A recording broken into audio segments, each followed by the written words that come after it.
Hey guys, we're standing here at Lakeshore Cinema. Just got out of the movie Thor. Fantastic new Marvel movie that's come out. We're here with the comic book Syndicate, George and Mike. Guys, what did you think of the movie? I was a little bit disappointed with some of the things that they adapted from the comics. So at first, I found the movie a little bit clunky. But I think as the story went on, I think this movie won me over because I think Kenneth Branagh was committed to writing a really good story. And it was actually pretty tragic. And at the end, when Loki sort of does the little self-sacrifice, I thought it was actually pretty sad. I know earlier someone made a comment about the British director and kind of made a connection between a British director and Shakespearean, you know, acting and storytelling. Do you think that that had a lot of elements of Shakespearean storytelling in it with the sacrifice and the, you know, between brothers? The original Thor story has that, and I think Kenneth Branagh really, I mean, the reason why he wanted to do the movie is because it had those things into it. And he did do a lot of classic, that thing that seemed to drag on, going right from Asgard to Earth and Asgard to Midgard, back and forth. That's a very classic storytelling device that's used through Shakespeare and the Odyssey, even the Bible, stuff like that. So that was really cool that they had done that. I guess I just really missed the helmet, and I really missed the thous and the these, and like, you know, I just wanted a little more of that. But I mean, ultimately the story was really well told. This makes you interested now in the comic? It does. I like the Destroyer because he destroys shit. I just kind of got frustrated that she taught him how to say deal, and he's like, "I'll come back for you, deal." And then this long kiss and this pause, and then you know she's gonna say deal, and you're hoping that she won't, but she says deal, and then you vomit in your mouth. Exactly. When Loki let go and Thor yelled no, that rhymed. I shed a tear, but I was telling Mike I also shed a tear when they killed Godzilla. Because I just don't understand why evil people have to go away, because I just love them anyways. Unfortunately, disqualifies everything else you just said. Oh. Here's an odd question, but do you think we'll see kids this Halloween dressed as Thor? I think so, yeah. Well, I mean, we see people dressed as Thor every day. Jill, as a lifelong fan of Thor, what did you think about the movie?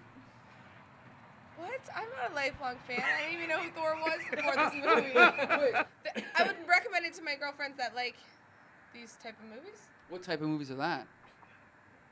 Comic book movies? That hurts. Come on, I don't know action what's it adventure. Action adventure Yeah, movies.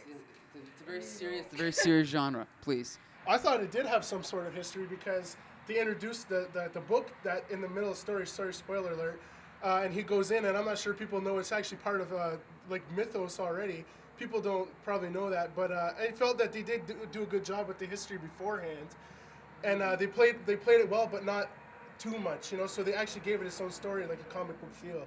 I enjoyed it. Oh my God, you have to see this movie. If you're a fan of action, adventure, any kind of like suspension of disbelief movies, you have to go see this movie because honestly, it's absolutely worth the money to go see it, and I will definitely be seeing it again in the theater. I thought the movie was fantastic. Great action scenes, great visual effects, great story. Go see it a lot.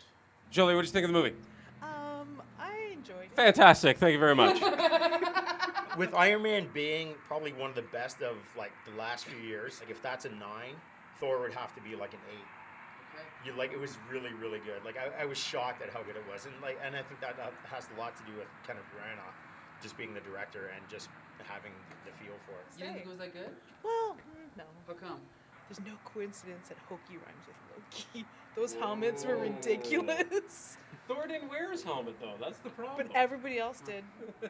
So shiny and sharp.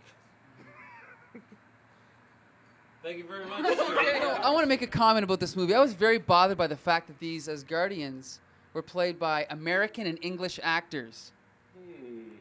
But the one thing I thought was really neat is that even in the comics, early comics, they don't really explain his origin in terms of having him experience about learning to be more honest and those types of, you know, those good characteristics.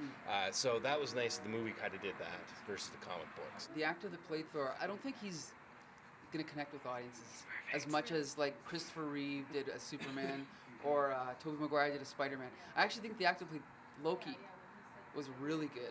Yeah, absolutely. I mean, I think you're right in that, but I think you're wrong about people connecting with that actor. I mean, just visually, when he's in front of Mjolnir in the rain and he can't pick up the hammer, like the profiles looked like George Perez drawings, and it looked really like Thor should look. And also, I mean, you know, when they're in that silly car scene, like, hey, she swerves off the road, she's gazing into his eye. Like, I was gazing into his eyes too. I think it was pretty. Do you think American audiences would pick up the iambic pentameter though? Iambic pentameter? Shakespearean. What is that? Actually, See? I know exactly what it is. But yeah, to have a Norse god speaking in Shakespearean English never really made much sense anyway, so I never liked it. And I always thought it made it harder to relate to him as like a superhero, but... You're not supposed to relate to him. That's the beauty, and they do this really well in this film. When he finally goes and gets the hammer, you're like, well, it's not going to... Like, I wasn't surprised that it didn't work when he couldn't pick it up. I mean, you're not supposed to relate to him at first.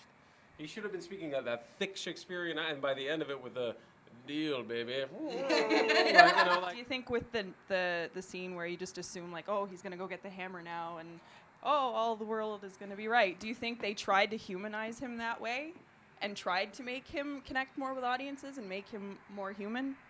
As a fallen god, so to speak? I think they did, you're right, and I think they succeeded. With, the scenes of him relating, just sitting in the coffee shop. I wish there was more of that, actually. But I think they did a good job of it, Hawkeye was in it, by the way. 10 comic books out of 10. How many comic books do you guys rate this movie? For the overall story, I give it an 8. Yeah. Agree? Yes, absolutely. I'll agree, only because I can't come up with a number. Geek Speak is a podcast all about comic books. We do everything from interviews to discussions of the latest events to historical commentary, industry insider news. What's going on, how the comic industry is and everything.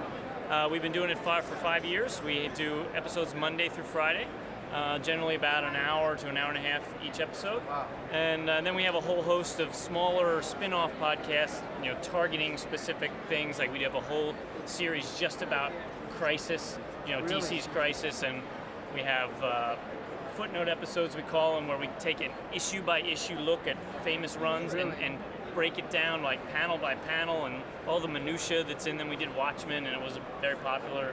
Now, let me ask you this. You said they're about an hour to 2 hours a day, right? Now, how do you honestly find the time to do that? I mean, you must have a day job, Scheduling, right? yeah. Okay. This is just a part-time thing for us, so a full-time job. And we record Sunday, Monday night, and we do like 3 episodes one night and 2 episodes another, and then we just release them from there.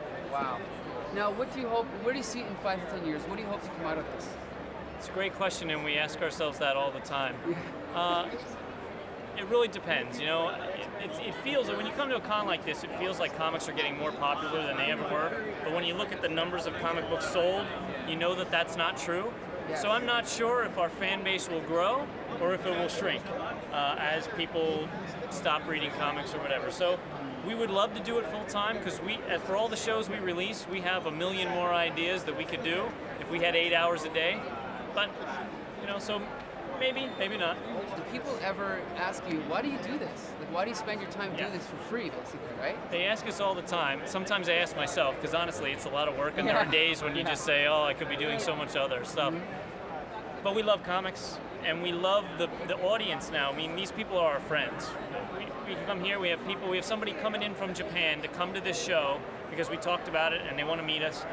And we love these people. I mean, some of them are really our best friends now over the 5 years. And so if we stopped, there would be an emptiness in their life because we provide a service for them. They listen every day. And so I feel bad if I stopped, so they keep me going.